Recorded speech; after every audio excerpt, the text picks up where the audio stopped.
you so much. So talk a little bit about the future, because a lot of people do get a bit panicky when it comes to thinking about, oh my goodness, what am I going to be doing? What kind of finances am I going to have? You're working right now with RBC. Yes, yes. And you know what? When I was first approached, I couldn't understand what the fit would be between me and RBC. Yeah. So I was directed to a website of theirs, which is, it's called retirementdesigners.ca. And I thought, well, that's interesting part of design. I've never heard of that.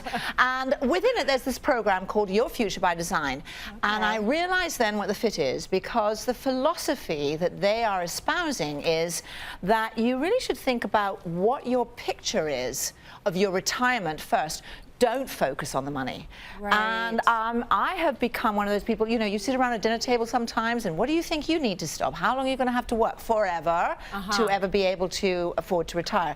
Well, that blocks you from actually picturing it. So the philosophy is, think about what it is that you want, how that's going to work. The two of you actually talk together and try and agree, which, as you know, from Love It or List It, that's my strong suit, getting couples to agree. Right. And you're a therapist. Exactly. Designer.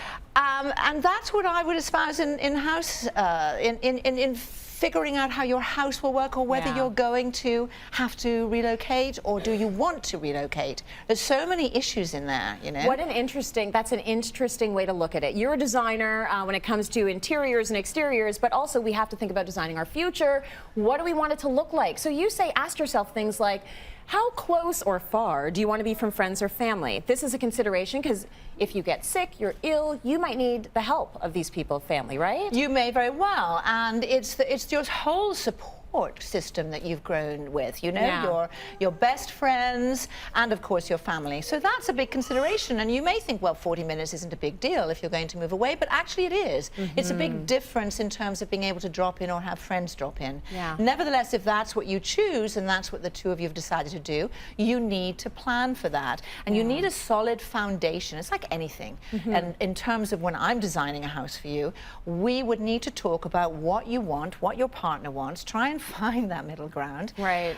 Create that solid foundation, and then let's just start going crazy with dreams and hopes and wishes, and then come back to reality when you have to. And it's exactly the same with retirement. Do that first, and then your financial planner will help to tell you what you can, can't do, or how you can make that work. Now, I want to talk about some of the disputes you deal with on the show, because it's got to be interesting and full of tension to be dealing with couples when it comes to real estate. Real estate is very emotional. Very. You know, when people are buying a house or their first house, you feel like it's everything. So what strategies do you use to try and calm these people down and get them together thinking the same way? Because it's tough.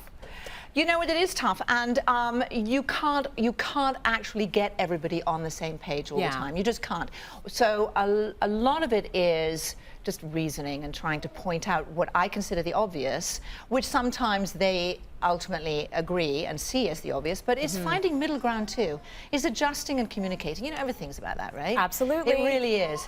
And you know, when you're talking about retirement, guess what? This person who you don't agree with all the time, and the sort of the Bickersons is kind of cool, because bye-bye, I'm off to work, bye-bye, I'm off to work, I'll see you later. And you have a break from that, you're suddenly going to be together a lot. And I'll tell you, there was a statistic that nearly knocked me sideways when I went onto the website, the RBC website. The average person spends 2,000 hours a year working. That's a huge gap of time when you stop working. Right. And you're together. Oh, for 2,000 hours. It's like either we need to buy a home that are like two separate homes attached with a doorway. Yes. Or maybe you get the top floor and I get the bottom floor. Yes. Or we have to get along. Yes. I wonder what would be the toughest of those three options. So that is a lot of time to be spending. You really got to think about it. If somebody wants to be on the golf green all day and someone else wants to be on a cruise line all day, how do you figure that out? Well, that might, of course, save the marriage, actually. It might. One go on the cruise, you go to the golf court. But you know, you do. I mean, to bring it back to reality, that is a huge dilemma. So yes, you know, in your wildest dreams, you think we would like to go off. We both agree that we want to go up north and hang out and have all this free time. And then what? And then what? You know, look at each other. Look at each other, and you've gone far away from the people that you love, that you know that is important.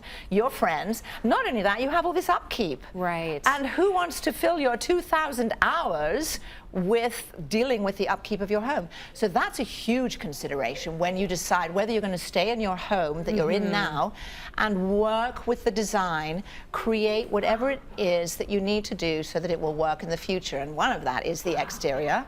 Right. You know, deal with the landscaping. You don't want to have to pay someone to come in and deal with it, and you don't want to do it. No, well, that's a lot of heavy lifting when you're at an age where maybe you don't want to be doing that stuff. So you have to be realistic. These are good tips. When it comes to people buying a house, not in retirement, what do you think are the big mistakes people are making? Because you deal with this a lot on Love It or List It. You know what? I think that there are two mistakes that people make. One is considering it as an investment first and not a home, because it should be considered as a home that's going to work for you. And the other, and I won't even call it a mistake, it's just not planning ahead. Yeah. Falling in love with the moment that this particular house, I fell in love with one aspect of it, I bought it, and you didn't plan ahead to the fact that you may be starting a family, or that you've already started your family, they've gone, and now you're stuck with this house that doesn't work for you either. So it's all about planning ahead. And here's another, you know, I'm not good with statistics, but these two things stuck in my mind when I went on the website.